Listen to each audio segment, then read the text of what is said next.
Julian மேண்டல்னு ஒருத்தர் இருந்தாரு. அவர் சாதாரண ஆள் இல்ல, ஒரு பெரிய டாப் கிளாஸ் வக்கீல். கோடிக்கணக்கில் பணம், ஆடம்பரமான வாழ்க்கை, ஒரு ரெட் கலர் ஃபெராரி கார்னு மனுஷன் வாழ்ந்துட்டு இருந்தாரு. ஆனா ஒரு நாள் கோர்ட்ல வாதாடிட்டு இருக்கும் போதே அவருக்கு ஹார்ட் அட்டாக் வருது. அன்னைக்குதான் அவருக்கு ஒண்ணு புரியுது, இந்த பணமும் காரும் நமக்கு நிம்மதியை தரலன்னு. ஹார்ட் அட்டாக்ல இருந்து தப்பிச்ச ஜூலியன் திடீர்னு ஒரு நாள் தன்னோட எல்லா சொத்தையும் அந்த ஃபெராரி காரையும் வித்துட்டு யாருக்கும் சொல்லாம காணாம போயிட்டாரு. அவரோட ஜூனியர் வக்கீல் ஜான் இத பார்த்து ரொம்ப ஷாக் ஆயிட்டாரு. 3 வருஷம் ஆச்சு, ஜூலியனை பத்தி ஒரு தகவலும் இல்ல. ஒரு நாள் ஜானோட ஆபீஸ்க்கு ஒருத்தர் வராரு. செம்ம இளமையா, முகத்துல ஒரு பெரிய அமைதியோட, காவி ட்ரெஸ் போட்டுட்டு ஒரு சாமியார் மாதிரி நிக்கிறாரு. யாருன்னு பார்த்தா அது நம்ம ஜூலியன். ஜூலியன் இந்தியாவில இருக்கிற இமயமலைக்கு போய் சிவானா அப்படிங்கிற ஒரு மர்மமான இடத்துல இருக்கிற யோகிகள் கிட்ட ஒரு ரகசியத்தை கத்துக்கிட்டு வந்திருக்காரு. அந்த ரகசியத்தை அவர் ஒரு குட்டி கதை மூலமா விளக்குறாரு. ஒரு அழகான தோட்டம் இருக்கு. அந்த தோட்டத்துக்கு நடுவுல ஒரு பெரிய கலங்கரை விளக்கம் இருக்கு. அந்த டவர்ல இருந்து ஒரு 9 அடி உயரமான சுமோ மல்யுத்த வீரர் வெளியே வர்றாரு. அவர் மேல வெறும் பிங்க் கலர் வயர் தான் இருக்கு. அவர் ஒரு தங்க கடிகாரத்தை மிதிச்சு தடுக்கி விழறாரு. விழுந்தவரு ஒரு ரோஜா பூவோட வாசனைய நுகர்ந்து தேர்ந்தெடுக்கிறாரு. தூரத்துல தெரிகிற ஒரு வைர பாதையை நோக்கி போறாரு. ஜான் இதை கேட்டுட்டு, என்ன ஜூலியன் சார், ஏதோ மொக்க கதை மாதிரி இருக்குன்னு சிரிக்கிறாரு. ஆனா ஜூலியன் சொல்றாரு, இது சாதாரண கதை இல்ல ஜான், இதுதான் வாழ்க்கையோட 7 ரகசியங்கள்.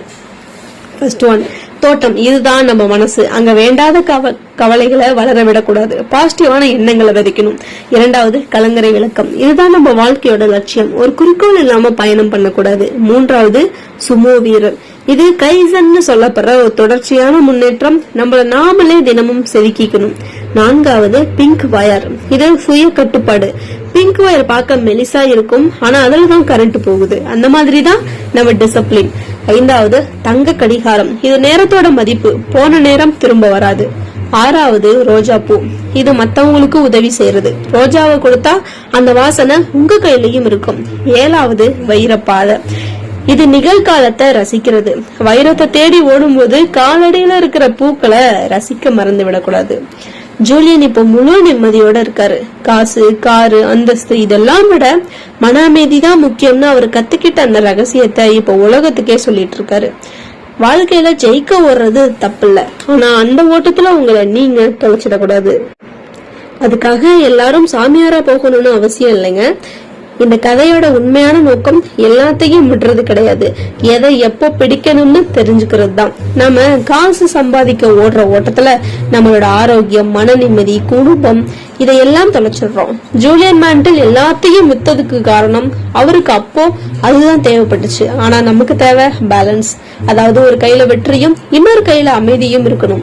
வேலையும் பார்த்துக்கிட்டு மனசையும் நிம்மதியா வச்சுக்க முடியும்னு சொல்றதுதான் இந்த சிவான ரகசியம். சாமியாரா போக வேணாம், ஆனா சாமியார்கள் கிட்ட இருக்கிற அந்த நிதானத்தை நம்ம வாழ்க்கையில கொண்டு வரலாம். ஃபெராரி கார்ல போறது தப்பு இல்ல, ஆனா அந்த ஃபெராரி காருக்குள்ள உட்கார்ந்து இருக்கும் போது நம்ம மனசு நிம்மதியா இருக்குதா அப்படிங்கறது தான் முக்கியம்.